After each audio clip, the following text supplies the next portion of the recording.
Hello viewers, अस्सलाम वालेकुम। आज की जो हमारी डिस्कशन होने जा रही है वो इंतहाई हॉट इशू के ऊपर है। आपको पता है कि चाइना और इंडिया के दरमियान एक सीरियस किस्म की झड़प हुई है। शायद 40-50 साल बाद ऐसा हुआ हो कि चाइना क्लेम करता है, बल्कि इंडिया ने इसे कबूल भी कर लिया है कि लद्दाख के ऊपर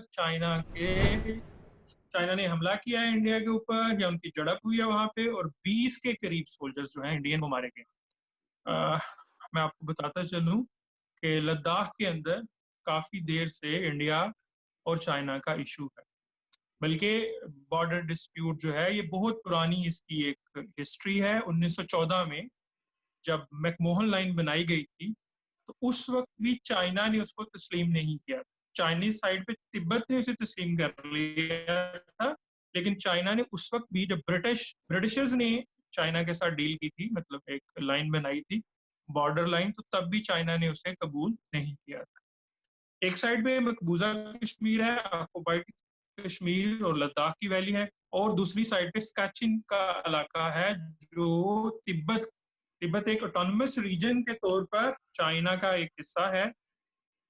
चाइना जो है उसका डिफेंस देखता है और कुछ और मामला देखता है, और कुछ मामला में तिब्बत में इंडिपेंडेंस भी है। और आज हम यही डिस्कस करने जा रहे हैं। अमेरिका से हमारे साथ शहरून साहब हैं, वो भी कुछ बताएंगे इस इशू के बारे में कि ये हुआ क्या है।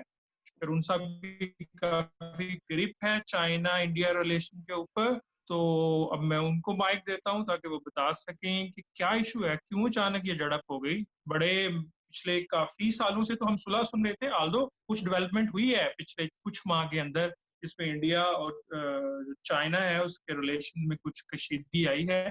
बट क्या बेसिक रीजंस है सर, क्या इशू है शरून साहब, कुछ गाइड कीजिएगा।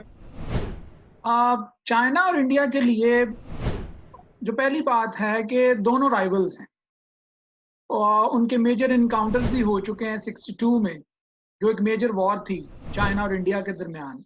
और उसके बाद उनके जो बॉर्डर्स पे जो टेंशन्स है वो अक्सर डेवलप रहती है। 75 के बाद ये पहला वाकया है कि जब उनके कोई around, according to India media sources, के जी 20th के 20 के करीब उनके जो लोग हैं वो चाइना ने मार दिए। तो ये 1975 के बाद ये पहला वाकया, यानी आप देख लें कि ये एक बड़ा टाइम स्पैन है जिसके बाद वो ओके। एक आप कह लें कि एक फिजिकल टेंशन में वो आए। अच्छा, अब इशू ये है कि वो जो रीजन है वो रीजन स्ट्रेटेजिकली बड़ा इंपॉर्टेंट है। पहली बात ये कि चाइना के जो पाकिस्तान के साथ टाइज हैं वो बड़े इंपॉर्टेंट हैं। ओके। यानी उनकी मोर देन $80 बिलियन की इन्वेस्टमेंट है। 40-46 बिलियन डॉलर तो सी पैक में उन्होंने लगाए हैं, फिर उसके बाद डायरेक्ट और इनडायरेक्ट इन्वेस्टमेंट्स को टोटल कोई $80 बिलियन की इनकी इन्वेस्टमेंट है। तो वो सारी इन्वेस्टमेंट को कंट्रोल करने के लिए उनको पाकिस्तान, एक स्टेबल पाकिस्तान की बड़ी ज़रूरत है चाइना को। ये अच्छा पाकिस्तान और लेकिन इंडिया की जो पिछले कोई एक एक साल 1.5 साल से वो जो कश्मीर और पाकिस्तान का जो ईस्टर्न बॉर्डर है वो बड़ा ही हॉट रहा है इस मामले में। एलओसी के अराउंड काफ़ी टेंशन्स रही हैं। तो इसलिए उधर इस वक्त होना, चाइना के साथ ये वाकया होना और चाइना का इतना एक्टिव होना अपने उस बॉर्डर पे, तो ये बड़ा एक आप कह लें कि लम्हा फ़िक्रिया है आजकल इंटरनेशनल दुनिया में। आपको पता है कि दुनिया ऑलरेडी सफ़र कर रही है अपने इकोनॉमिक क्राइसिस के साथ। ऊपर से वायरस है, वैक्सीनेशंस हैं, ये सारा सिलसिला चल रहा है और बीच में ये वाक़या होना, ये बड़ा ही आप कह लें कि लम्हा फ़िक्रिया है। तो मेरा अच्छा, ये इस पे ना मैं जी, जी सर। अच्छा, फर्दर इस पे मैं इसका जो इकोनॉमिक एंगल है ना उस पे मैं जरा एंड पे बात करना चाहता हूँ, वो बड़ा अहम है। शुरू में जरा मैं अपने व्यूअर्स को बता दूं कि 3 जगह पे प्रॉब्लम हुआ है। ठीक है, जी, ये जो लद्दाख में 3 जगह, एक पेंगुइन लेक जो बड़ी फेमस हुई थी, 3 इडियट का लास्ट सीन वहां पे फिल्माया गया। जी, जी, ठीक है, वहां पे कुछ इशू हुआ है, वहां कुछ फिंगर्स हैं, फिंगर 1 से लेके फिंगर 8 का एरिया है। ठीक है, मुख्तलिफ जी, जी, इलाकों को फिंगर्स का नाम दिया गया है। जी, जी, वो लेक्स हैं तो उधर। चाइना जो है वो फिंगर 1 पेंगुइन लेक के अंदर ये कुछ हिस्से हैं, तो चाइना जो है वो फिंगर 4-5 तक आ गया, हालांकि इंडिया समझता है कि फिंगर 1 से 8 तक उनका एरिया है। तो यहाँ पे इशू है, और एक और जगह है हॉट स्प्रिंग के नाम से, वहां पे इशू है। लेकिन मेन जो इशू है, जो स्ट्रेटेजिकली बहुत इंपॉर्टेंट है, वो गलवान वैली में हुआ। जी और क्यों हुआ है उसमें एक जो काफी देर पहले से, पिछले 1-2 साल से इंडिया वहां पे एक इंफ्रास्ट्रक्चर बिल्ड कर रहा है, एक रोड बना रहा है, ठीक है। और शायद इंडिया इसलिए रोड बना रहा है, एक तो ज़ाहिर उनकी कोई जरूरियात होंगी, वो वैली को सिक्योर करना चाहते हैं। लेकिन सी पैक के रिएक्शन में इंडिया ने, मेरा ख्याल है, मेरा पॉइंट ऑफ व्यू है कि सी पैक के रिएक्शन में इंडिया ने वहां पे एक रोड शुरू किया हुआ था, जो उन्होंने कंप्लीट कर लिया।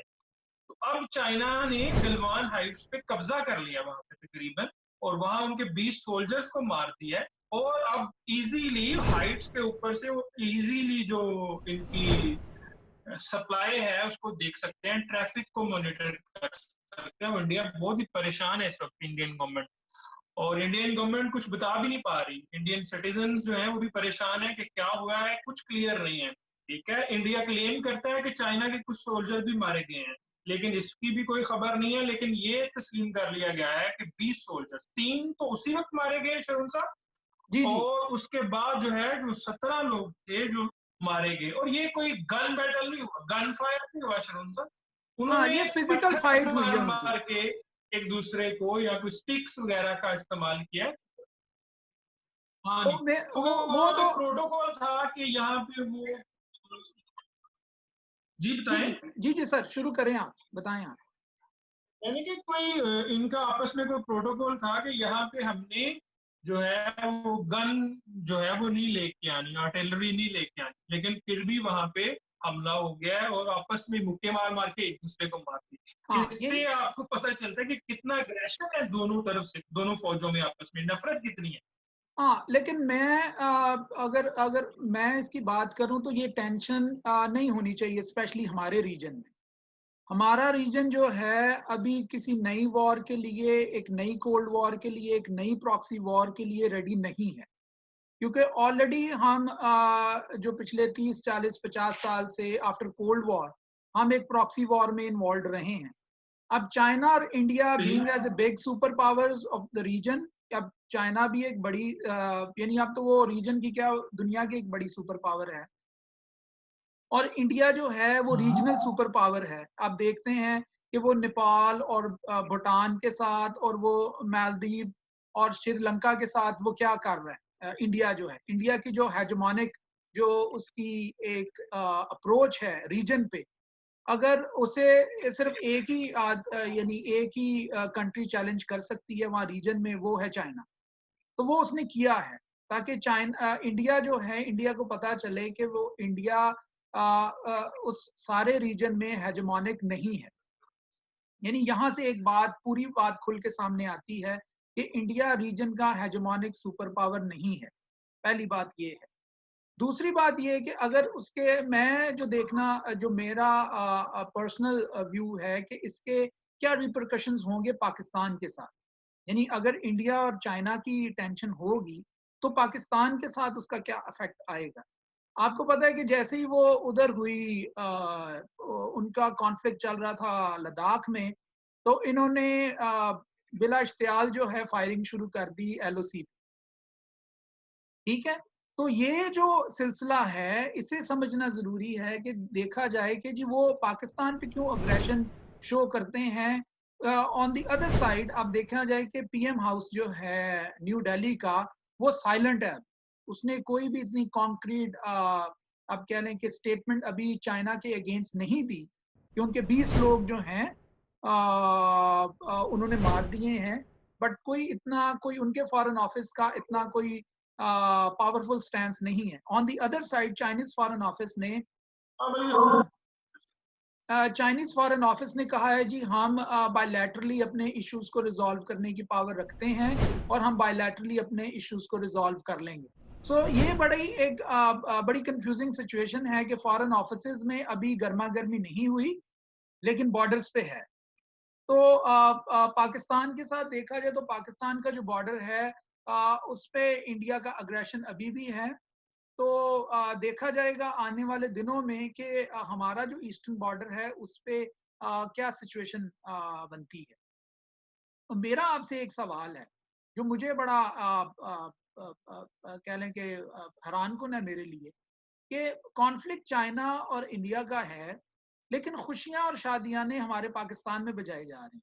यानी ट्विटर पे मैं देखूं तो ट्विटर पे ऑलमोस्ट एवरी सेकेंड जो ट्वीट है वो इंडिया के फौजियों की लाशें दिखाई जा रही हैं। तो मेरा आपसे एक सवाल है, क्योंकि आप पाकिस्तान में बैठे हैं, तो आप मुझे ये बताइए कि ऐसा क्यों है?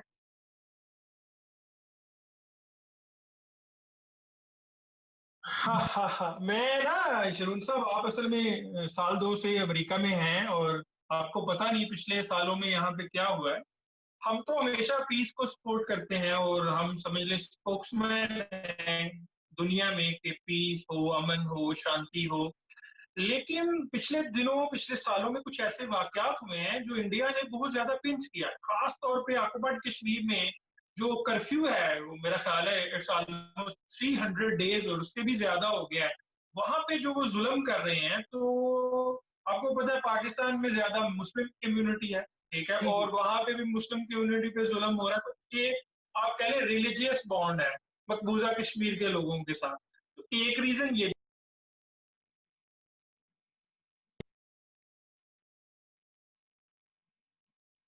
जी अस्सलाम वालेकुम, हेलो। जी जी हमारी आपका। एक इंडिया से राइवलरी है, हम कोई चार जंगे कर चुके हैं इंडिया के साथ, नहीं नहीं, ठीक वो है, तो आपको देखे पता ना, है 4 दफा जंग हो चुकी वो है। तो और हमेशा जब भी पाकिस्तान, मैं आपको एक बात बताता हूँ, पिछले दिनों कोई पाकिस्तान के कुछ लोग शायद पोलियो वर्कर मारे गए हैं, कौन सा, जी जी। पाकिस्तान में कुछ पोलियो वर्कर मारे गए, कुछ इस तरह का वाकया हुआ है। तो उस पे भी इंडिया खुश हो रहा था, ठीक है। और हम्म। बाकी आपको पता है enemy of the enemy is your friend, China वैसे भी हमारा दोस्त है। और इस वाकया के बाद जो चाइना ने दुश्मनी दिखाई है, आंखें दिखाई है इंडिया को, तो इसलिए लोग खुश हैं। शर्म साहब, होने दें लोगों को खुश। अच्छा, वो बात ठीक है। आपने जो मुझे एक टर्म दी कि जी जो दुश्मन का दुश्मन आपका दोस्त होता है, ठीक है, ये इंटरनेशनल टर्म है। लेकिन मैं जिस बात को जिमी बैंथम की, अगर आप इंटरनेशनल रिलेशंस को पढ़ना शुरू करें तो वहां आपको एक क्रक्स नजर आता है कि in international relations there is no permanent friend और नो परमानेंट एनिमी। समझ रहे हैं इस बात को? तो ऐसा है। मैं अगर इस एंगल से देखूं तो जी जी जी, हमें बड़ा, ऐसा ही है। मैं being as a responsible nation, मैं इस बात पे यकीन रखता हूँ कि being as a responsible nation हमें चाहिए कि इन चीजों को थोड़ा सा, जैसे हमारे जो मुझे दुख होता है कि हमारे जो सीनियर जर्नलिस्ट हैं, यानी वो इस तरह की एक लेमैन बात करे तो और बात है, क्योंकि एक जर्नलिस्ट जो है वो आप कह लें कि पब्लिक ओपिनियन को फॉर्म करने में एक इम्पॉर्टेंट रोल प्ले करता है। तो वो अगर उनकी, और मोस्टली जर्नलिस्ट की मैंने जो पिक्चर्स देखी हैं, वो पिक्चर्स उस वाक्य की है ही नहीं। यानी वो वाकया कोई और है, पिक्चर्स कोई और हैं और वो शो कर रहे हैं। मेरा मानना ये है, मैं आपकी इस बात से एग्री करता हूँ कि ठीक है, दुश्मन का दुश्मन आपका दोस्त हो गया और उस दोस्त की कामयाबी पे आप खुश हो रहे हैं। बट मैं समझता हूँ कि इस इन लाइन से पहले कि there is no permanent friend और नो परमानेंट एनिमी, ये वाली पॉलिसी होनी चाहिए। अगर आप कायदे आजम की इनिशियल स्पीचेस देखें, इनिशियल स्पीचेस मैं देखें। मैं मैं बिल्कुल आपका पॉइंट ऑफ व्यू समझ गया, लेकिन एक अगर आप एक रिस्पॉन्स ले लें मेरा इसके ऊपर, जी एक जी। रिस्पॉन्स ले लें। जी जी। हम कोई इंडियन लोगों के दुश्मन नहीं है। ये मोदी की जो पॉलिसी है ना पिछले 4-5 सालों से, इन्होंने ओके लोगों को बहुत पिंच किया हुआ है। और हम कोई ओके। ऑफिशियली खुश नहीं हो रहे, कोई हमारे फॉरेन ऑफिस ने ऐसा कोई बयान नहीं दिया, हम कोई हमारे प्राइम मिनिस्टर ने ऐसा बयान नहीं दिया। कोई लोग हैं ट्विटर पे, फेसबुक पे, सोशल मीडिया पे कुछ हो जाता है, लोग हल्के फुल के। हम तो जंग चाहते ही नहीं है, हम किसी की लड़ाई नहीं चाहते, वी ऑलवेज प्रमोट पीस। लेकिन ये जो मोदी ने एग्रेशन पैदा कर दिया ना इस पूरे रीजन में, उसकी वजह से आपको कुछ इसकी झलकियां नजर आती हाँ, ये ठीक है, हमारा फॉरेन ऑफिस क्वाइट है, हमारा पीएम ऑफिस क्वाइट है। वो इस बात पे मैं इस बात से एग्री करता हूँ कि उधर नहीं कुछ शादियां ने बाज रहे। लेकिन बीइंग एज ए पब्लिक, मैं बात करना चाह रहा था कि पब्लिक में ये जो सेंटिमेंट्स हैं, यानी उन सेंटिमेंट्स को जो हवा मिल रही है, वो मैं उसके ग्रिप देखना चाह रहा था, जो आपने बड़ा एलैबोरेट किया, एक्सप्लिसिटली उसे आंसर किया। अच्छा शर्मा साहब, एक एक मेरा क्वेश्चन, एक जी जी क्वेश्चन करना चाह रहा हूँ आपसे। जी जी जी जी अच्छा, ये जो आपको पता है कश्मीर का इशू जो है, ये हमारी, हम समझते हैं हमारी शारक है और पुराना इशू चल रहा है। जी इस वाकया को लेके एक साइड पे इंडिया है, एक साइड पे चाइना है, एक साइड पे पाकिस्तान है, दरमियान में ऑक्युपाइड कश्मीर। तो इस वाकया को लेके कोई कोई स्टेप ऐसा हो सकता है फ्यूचर में कि कश्मीर के इशू को सॉल्व किया जाए? क्योंकि जब भी देखिए, तीनों न्यूक्लियर पावर है, ये याद रखिएगा, हाँ जी। तीनों न्यूक्लियर पावर, और दरमियान में ऑक्युपाइड कश्मीर है। तो क्या दुनिया को इस इशू को हल नहीं करवाने में मदद नहीं करनी चाहिए? अगर देखें इस तरह की कोई वॉर शुरू हो जाती है, खुदा ना खास्ता, या कोई एक्टिविटी शुरू हो जाती है, तो ये तो एक न्यूक्लियर फ्लैश पॉइंट है कश्मीर, खास तौर पे ऑक्युपाइड कश्मीर। तो क्या होगा इसके ऊपर? आपका क्या ओपिनियन? देखें, मैं शुरू से ही इस बात पे एग्री करता हूँ कि ये जो साउथ एशियन रीजन है और चाइना का एज ए सुपर पावर, ये कॉकपिट ऑफ कॉन्फ्लिक्ट्स हैं। यानी इधर इतने कॉन्फ्लिक्ट्स हैं, ये पूरा एक कॉकपिट है। स्पेशली ये जो हमारा नॉर्दर्न बॉर्डर है, ये कॉकपिट ऑफ कॉन्फ्लिक्ट्स है।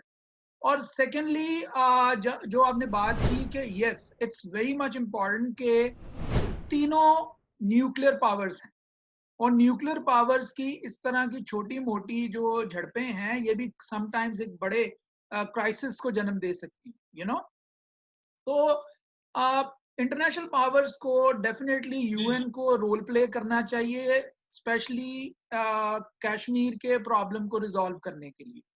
वो इधर मुशर्रफ फार्मूला हो, वो नवाज शरीफ का फार्मूला हो, वो अटल बिहारी का फार्मूला हो, वो वट एवर कोई सा भी फार्मूला हो जिससे कश्मीर को रिजॉल्व किया जा सके, वो यानी इसका रेजोल्यूशन आना चाहिए। Because it's more than now, it's 70-80 years कि वो रीजन जो है कॉन्फ्लिक्ट में है। वहाँ के लोगों की प्रॉस्पेरिटी, वहाँ के लोगों की डेवलपमेंट, स्कूल, एजुकेशन, हेल्थ जो है, एवरीथिंग जो है वो स्टेक पे है, तो मेरा हाँ मानना जी। ये है कि वर्ल्ड पावर्स को, स्पेशली यूएन को और ओआईसी को, और जितनी भी रीजनल और इंटरनेशनल ऑर्गेनाइजेशंस हैं, उन्हें अपना रोल प्ले करना चाहिए, ताकि स्पेशली कश्मीर को, जो इंडिया के ऑक्यूपेशन में है या पाकिस्तान की ऑक्यूपेशन में है, उसको एक स्टेटस मिलना चाहिए कि इधर वो यहाँ है या वहाँ है या इंडिपेंडेंट है, हाँ, इसका ताकि वहाँ के लोगों की डेवलपमेंट हो सके। जैसे आपने पहले अर्ली मेंशन किया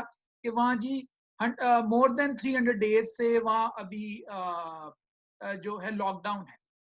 यानी उनके लिए तो लॉकडाउन को 300-400 डेज हो गए हैं, वो लॉकडाउन में है।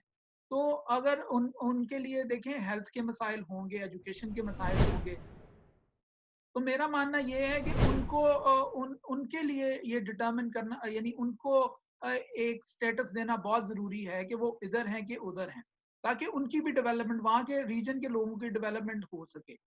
दूसरा रहा चाइना की बात। चाइना अगर उस रीजन पे कंट्रोल ले लेता है, तो इसके साथ ये है कि जो स्ट्रेटेजिक पोजीशन है इंडिया की, वो बहुत वीक हो जाएगी कश्मीर पे। यानी कश्मीर जो है वो यानी उन्हें फिर टू साइड से डील करना पड़ेगा। खुदा ना खास्ता अगर वॉर हो, तो वो चाइना को भी डील करेंगे, इधर इन्हें भी यानी पाकिस्तान से। तो इंडिया के लिए इटसेल्फ ये बड़ा चैलेंज है कि वो उस रीजन में पीस लेके आए। अदरवाइज, क्योंकि आपको पता है कि इंडिया ऑल्सो बड़ी बिग इकोनॉमी है, और वॉर्स में सारी इकोनॉमीज जो हैं रियूंड और बर्बाद हो जाती है।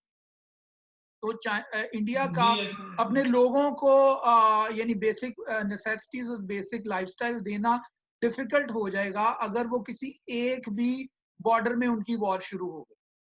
तो इसीलिए इंडियन के स्ट्रेटेजिक जो लोग हैं, जो स्ट्रेटेजिक पॉलिसीज फॉर्म करते हैं, उनको इस चीज पे डिसीजन मेकिंग करना बहुत जरूरी है कि उन्होंने इस रीजन को किस तरह इंटैक्ट रखना है, और अपने लोगों की पीस, प्रॉस्पेरिटी और डेवलपमेंट के लिए क्या काम करना है। क्योंकि अगर जंग शुरू होती है उनके ईस्टर्न या उनके इंडिया के वेस्टर्न बॉर्डर पे या उनके नॉर्दर्न बॉर्डर पे, तो प्रॉब्लम होगा। जी जी अच्छा, अब मेरी मेरी ना, अभी मैं इसको वाइंड अप करता हूँ, सारी समरी जी करता हूँ, और फिर आखिरी में एक आपको पॉइंट ऑफ व्यू, जो शुरू में आपने इकोनॉमी की बात की थी ना, उसमें मैं अपना हल्का सा पॉइंट ऑफ व्यू दूँ। जी सर। वाइंड अप करते हुए, ये एक अहम इशू है, ये एक झड़प हुई है और हमें इसे सीरियस लेना चाहिए। इंडिया को, कश्मीर को, बाकी सारे लोगों को सीरियस लेना चाहिए। ठीक है, ये कोई मजाक नहीं है कि जो न्यूक्लियर पावर जो है वो आपस में लड़ सकें, लड़ पाए। पाकिस्तान के लोग थोड़े खुशी का इजहार कर रहे हैं, वो नहीं करनी चाहिए। ऐसे हम हमेशा अमन को प्रमोट करते हैं, हमारी कंट्री हमेशा अमन को प्रमोट करती है। हम तो हमेशा इंडियन एग्रेशन के खिलाफ बात करते हैं। ठीक है, तो हम एग्रेशन को कहीं भी सपोर्ट नहीं करते, कोई भी एग्रेशन करे तो हम उसको सपोर्ट नहीं करते। लेकिन मोदी की पॉलिसीज की वजह से ही थोड़े लोग जो है, इवन इंडिया के लोग भी खुश नहीं है। आपको पता है, इंडिया हाँ, के लोग कांग्रेस भी, कांग्रेस उनसे खुश नहीं है। कांग्रेस भी कह रही है कि ये जो हुआ है ये मोदी की पॉलिसीज की वजह से हुआ जी है, जो उसके जी जी। स्टांस है मुख्तलिफ लेवल पे। राहुल गांधी दूसरा का मुझे एक बात लगती है, ये मेरा राहुल लास्ट कमेंट है, इसके बाद मैं आपने इसको वाइंड अप करना है। आपको पता है, मैं पढ़ रहा था न्यूज़पेपर, तो उससे मुझे पता चला है कि 20% काम स्लो हो गया कोविड की वजह से सी पैक के ऊपर। जी। ठीक है, तो उससे चाइना की इकोनॉमी भी थोड़ी सफर कर रही है। तो ये थोड़ा उस फ्रस्ट्रेशन में भी थोड़ा रिएक्शन है कि चले, इकोनॉमी नहीं ठीक चल रही तो थोड़ी बदमाशी दिखा लें अपने नेबर्स को, ताकि वो सेट हो सके। क्या नहीं, ख्याल है? ऐसी ऐसी तो बात नहीं है, क्योंकि चाइना के स्टेक्स ज्यादा हैं। जितना अमीर आदमी होता है उसके स्टेक्स ज्यादा होते हैं। तो चाइना कोविड की वजह से ऑलरेडी उनकी वर्ल्ड जो एक्सपोर्ट्स हैं उस पर बड़ा, यानी आप कह लें कि बिग इम्पैक्ट आया है। यूरोप में, नॉर्थ अमेरिका में बड़ा बिग इम्पैक्ट है चाइनीज एक्सपोर्ट्स का।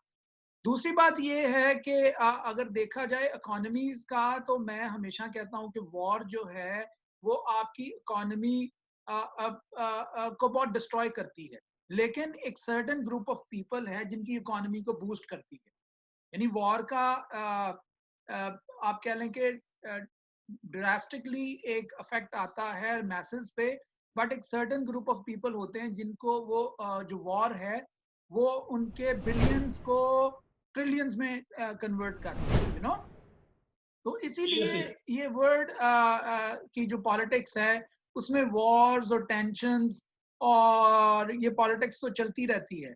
चाइना के लिए इम्पॉर्टेंट है कि वो अपनी जो उसकी बड़ी बड़ी इन्वेस्टमेंट्स हैं, इवन के इंडिया उनके लिए एक बिग प्लेटफॉर्म है, एक बिग मार्केट है चाइना के लिए।